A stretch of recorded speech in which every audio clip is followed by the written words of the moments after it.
Hey guys, so I want to touch base with meal prep, okay? Super important now that I know that you all have received your meal plans, that you know exactly what to do moving forward with meal planning and prep to make your week super successful in regards to your nutrition, okay? A lot of the hard work at the moment has been taken out of your macro tracking due to me helping you with your meal plans.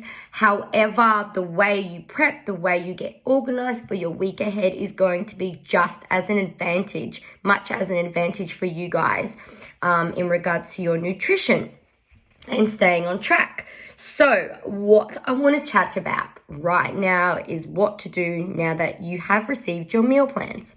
Okay, so we would like you to get into prep mode, all right? So what is prep mode? Well, prep is prep. Preparation. Failing to prepare is preparing to fail, as I always say since day dot, okay? So you know what you've got to eat for the week. Now it's time for you to go get all of your ingredients, all of those foods, bring them home and get ready. So get out your pen and paper, write down what you are to buy at the grocery store. Now, before you do that, go check your fridge, go check your freezer and your pantry, and let's have a look what's in there that may already be on your list that you could potentially use, okay? Because we don't want to be wasting money on things that we already have in our cupboard, okay? Now, we write down what we need from the groceries and then we go get shopping. So you can do two things. And like I was saying, if you're struggling to get those steps in daily, I suggest you get your tush into the grocery store and clock up your steps while doing your grocery shopping. If you find you get easily distracted when grocery shopping and it would be more beneficial for you to do online shopping, then do that. I definitely love online shopping. Whenever I go in with Sean shopping, I come out with, we don't have a budget as such, but we have a rough amount that we spend each week, okay? And it doesn't fluctuate too much until we go into the grocery store and Sean just throws things into the trolley that we don't need because it's half price, or when I'm there, you're surrounded by food, so it makes your cravings go a little bit bonkers, and I end up buying a few extra bits and pieces that I don't need, and that's just purely down to temptation, okay? So whatever's going to work best for you, then do it that way. So you buy all your food, you bring it home, and you get ready to prep any food that needs to be cooked or any portioning that needs to be done. Now, you will definitely need a kitchen scale, okay? And I would suggest some containers. So you can use your Tupperware containers, or I do like to not use a lot of throwaway stuff.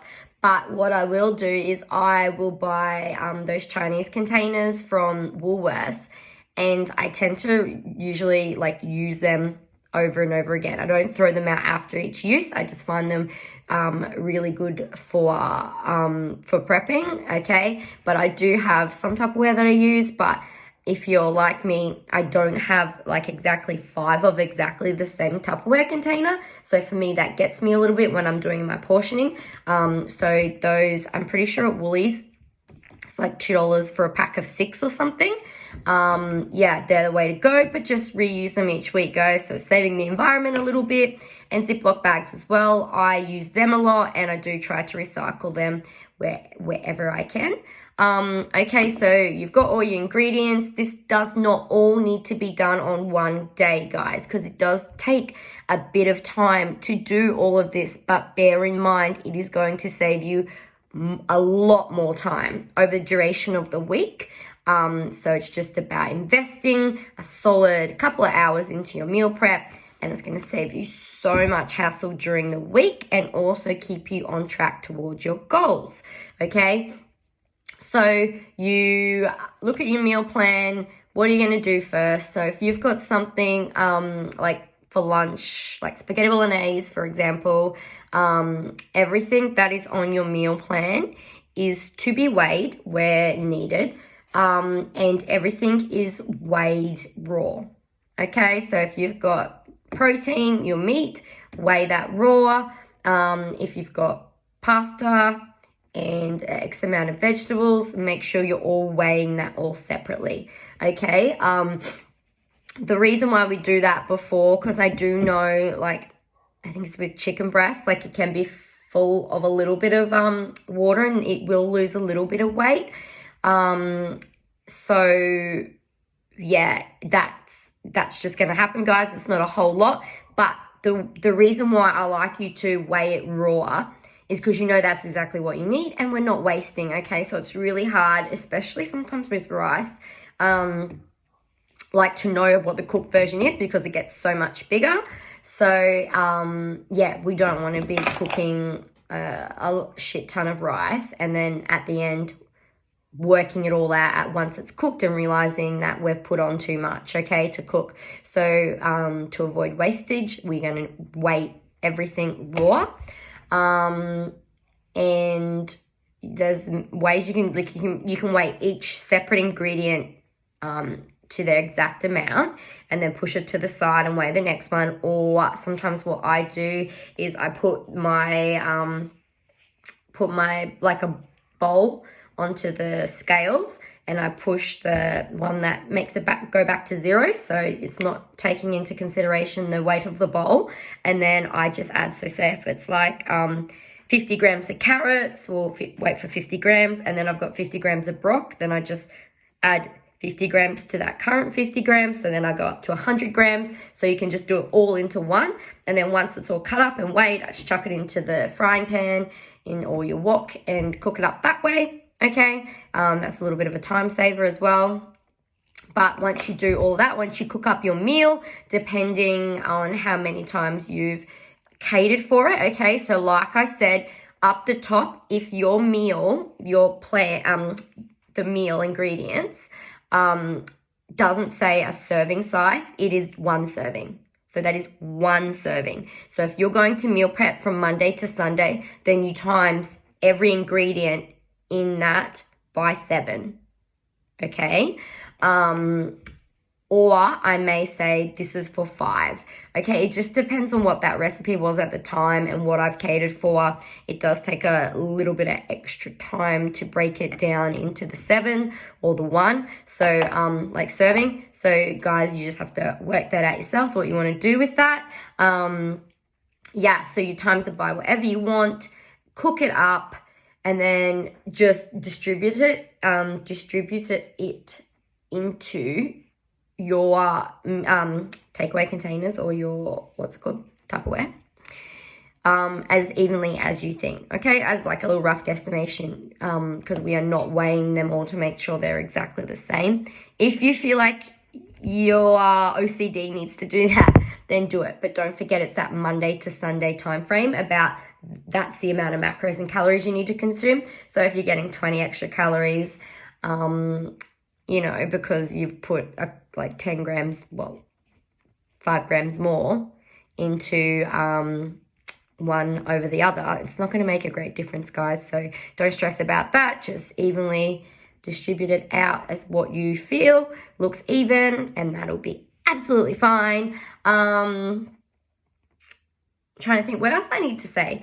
And then like once that's all done, when it comes to like meats and stuff, my best suggestion would be to leave like 2 or 3 out in the fridge, and pop the rest into the freezer.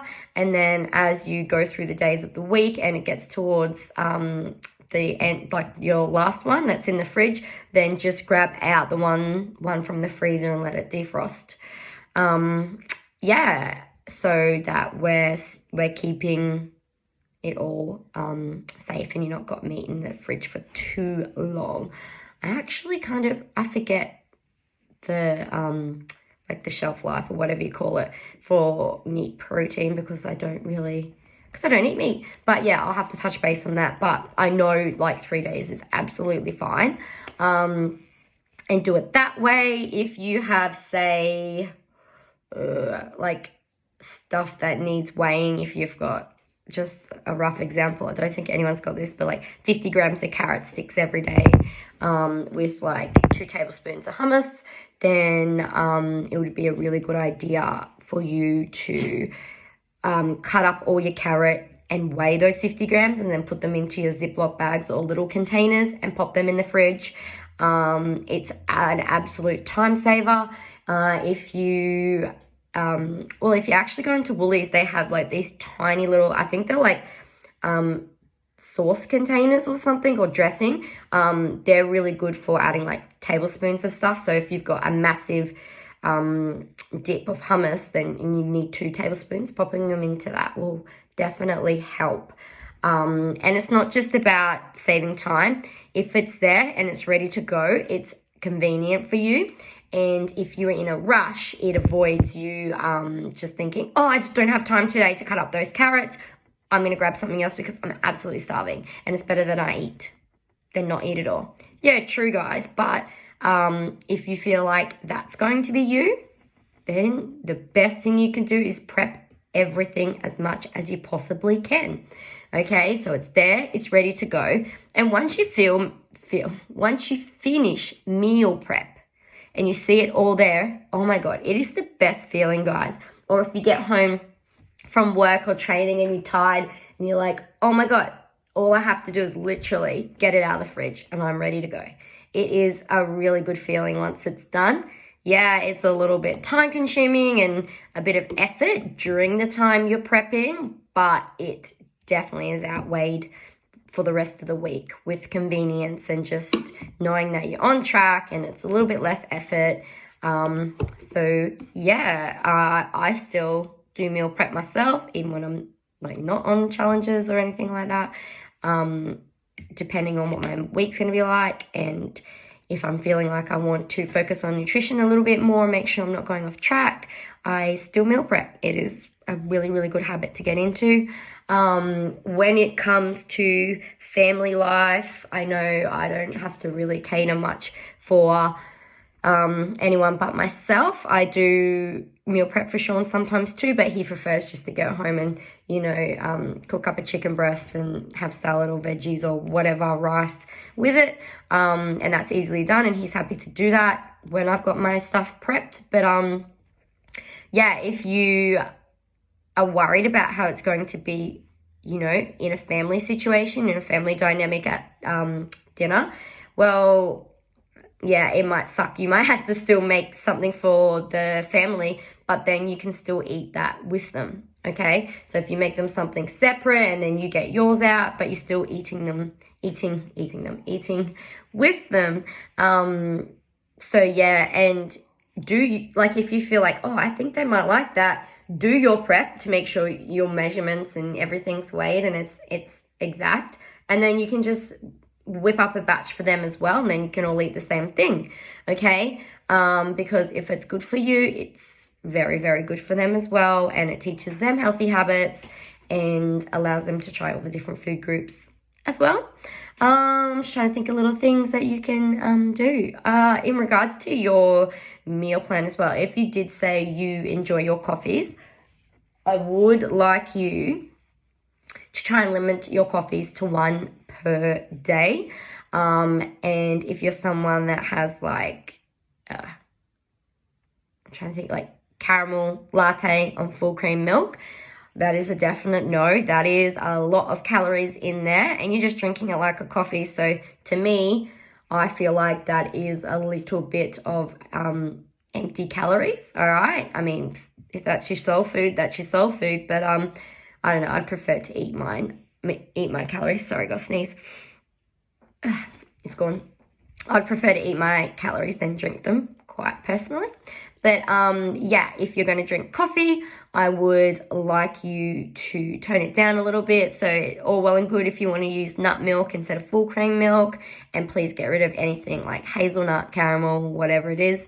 If you are someone that has a lot of coffees during the day, I would suggest to just start limiting your coffee, okay? So if you're used to having 3, start having 2. And then as you progress, start having 2 smaller ones, so that ideally it's still one big one, but it's just broken up into 2. You're still getting your little caffeine fix and you still have that habit, okay? So I do know that caffeine is quite addictive, and when people don't have their coffee, they're crazy.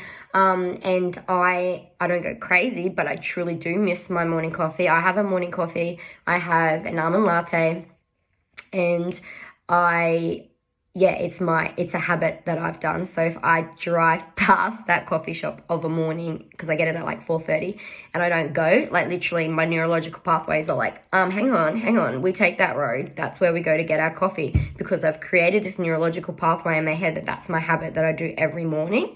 And then when I'm there, I truly do miss the taste of the coffee, and I do get a slight headache if I do miss it. Crazy. But in saying that, what's really strange is that when I do go away on holidays, because I am a little bit of a coffee snob, I don't drink coffee, yet I don't get that headache, and I don't have that internal battle with myself of craving a coffee. Yeah, during like when I'm away on holidays and during breakfast. And I'm talking like when you go to a third world country like Bali or Thailand or something where I don't really fancy their coffee. I don't like the taste of it. I think to myself, oh, coffee would be nice, but I don't get that headache, and I don't have that, oh, I really want a coffee. It's kind of strange. So I put mine down to habit, and also I can have a coffee and go quite easily and have a nap. Okay, so I'm not quite sure what the go is there, whether it's just it's a habit I've formed, or if I actually do rely on that caffeine for that certain routine that I've created with myself. But I do want you guys to try and do that. So if you're on more than 2 a day, start cutting down to 2 a day, 1 in the morning, 1 in the night. And then if you're on 2 a day, I want you to start cutting back on the amount. So if you're currently doing large or medium, let's try 2 small ones. And then, see how we go with that. Other than that, guys, I really would love you to be smashing that H2O down as much as you can during the day and with your meals as well. On the weekends, I am happy for you guys to have a, like a sugar-free soft drink, maybe one Saturday, one Sunday, totally up to you. Ideally, H2O water would be better, some sparkling water or soda water with like fresh lemon and lime is always nice. But yes, your meal, so sorry, I'm just going off track again. So yeah, that's what I'd like you to do with that. I am not a massive fan of sugar-free products due to the, they put like the phenylalanine, try and say that a few times, in it, and different fake sugars that aren't really good for you in large amounts, but I just don't like having them anyway. But I do know, sugar-free stuff, of course, doesn't have macronutrients in it, so it's okay as a little treat, not a cheat, on the weekends if you feel you want to. But yes, so that's pretty much your meal prep, guys. So just some things I wanted to point out about prepping, and making sure you're measuring it raw, making sure you're using your kitchen scales to measure it. You're evenly putting them into your containers, and trying to prep as much as you possibly can, because it will be a massive, massive savior for you for the week ahead, okay? I think that's about it, really. But if you do have any issues in regards to your meal prep or your meal plan, please just let me know. And side note, and I've mentioned this before in the very first video, that I'm pretty strict when it comes to, if you didn't write down you didn't like something and I put it in your meal plan, guys, it's not as easy as just take this out and shove that in, okay? It's actually, like I said, I've added up everything to hit your targets, and it's taken time. So it's not as easy as that. But if there is something, please try and suck it up and eat it. But if there's something in there that you really, really, really cannot stomach, let me know and we will work on it. But yeah, what's there? Give it a red hot crack. I think you guys will enjoy the plan, and then you have another one coming. Okay, thanks guys.